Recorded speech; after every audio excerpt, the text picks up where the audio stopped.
आज खबरों में आ रहा था, गुजराती में लिखा है लेकिन मैं पढ़ लेता हूं, गुजराती समझ लेता हूं। भाजपा नेता के कॉलेज से पेपर लीक हुआ, एफएसएल रिपोर्ट। यह आपने नौजवान की हालत कर दी इस देश में। देखिए, मैं गलत तो नहीं पढ़ रहा गुजराती में, आप लोग तो सब पढ़ रहे होंगे, अच्छी तरह देख लीजिए। भाजपा नेता ने कॉलेज माथी पेपर लीक था या नहीं, ये एफएसएल रिपोर्ट है। इतनी प्यारी भाषा है तो सीखना तो चाहिए ना, इसलिए सीखने की कोशिश कर रहे हैं। मैं भी, आलोक भाई भी, और हिरेन भाई और पार्थिव भाई सिखा नहीं रहे, अब क्या करें। लेकिन ये बात एमएसएमई सिर्फ इस जून में, ये जो अभी जून गया, 1.25 लाख नौकरियां छीन ली लोगों से। 1.25 करोड़, माफ कीजिए, 1 करोड़ 25 लाख नौकरियां छीन ली। एमएसएमई सेक्टर तबाह हो गया। करें ना मेला, उसके बारे में भी एक इवेंट कर दें, लोगों से बोले साहब बैंड बाजा बजाइए, आप अपनी तबाही पे अपना नाचिए। ये क्या हाल बना दिया है इस देश का, इस प्रदेश का, यहां के नौजवान लोगों का। तो आप लोगों के माध्यम से हम कुछ सवाल पूछ रहे हैं। वो सवाल 10 लाख नौकरियों पर है जो आपके मंत्रियों ने वादा किया था। वो सवाल 1.25 करोड़ नौकरियों पर है जो छीन ली गई हैं।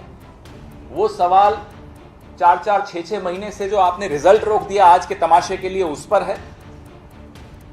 वो सवाल 16 करोड़ नौकरियां जो आपने वादा किया था और नहीं दी थी, उस पर है। वो सवाल एमएसएमई सेक्टर की तबाही पर है। ये तमाम सवाल का हिसाब किताब दीपावली पर आपको बही खाता खोलना होगा, सबके सामने रखना होगा। मेक इन इंडिया कहते हैं, पूछिए अहमदाबाद मेट्रो के डब्बे कहां से बन कर आए, पूछिए ना, इंडिया से बने हैं।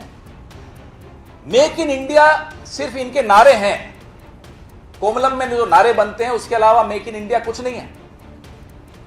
मजाक बना दिया इन्होंने मेक इन इंडिया। आयात निर्यात का आंकड़ा देखिए चीन से, आंकड़ा देख के आपकी आंखें खुली रह जाएंगी। 60% इंपोर्ट बढ़ा है चीन से। कैसे बढ़ गया, मेक इन इंडिया हो रहा है तो बताइए।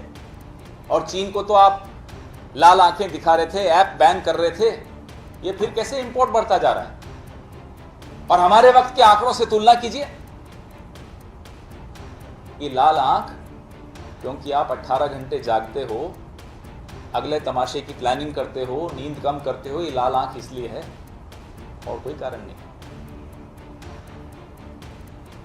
चुनाव से आगे भी जिंदगी है।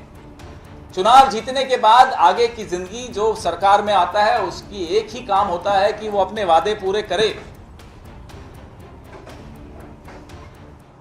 हम चुनौती देते हैं प्रधानमंत्री को कि इस देश के नौजवान के साथ बैठें, मीडिया को सामने बुलाएं, हमें नहीं बुलाना मत बुलाइए, और जरा चर्चा करिए। मीडिया के सामने होनी चाहिए वो चर्चा, नौजवानों के सवालों का जवाब देना चाहिए, नौजवानों की आंखों में आंखें डाल के बोलने की हिम्मत दिखाएं प्रधानमंत्री।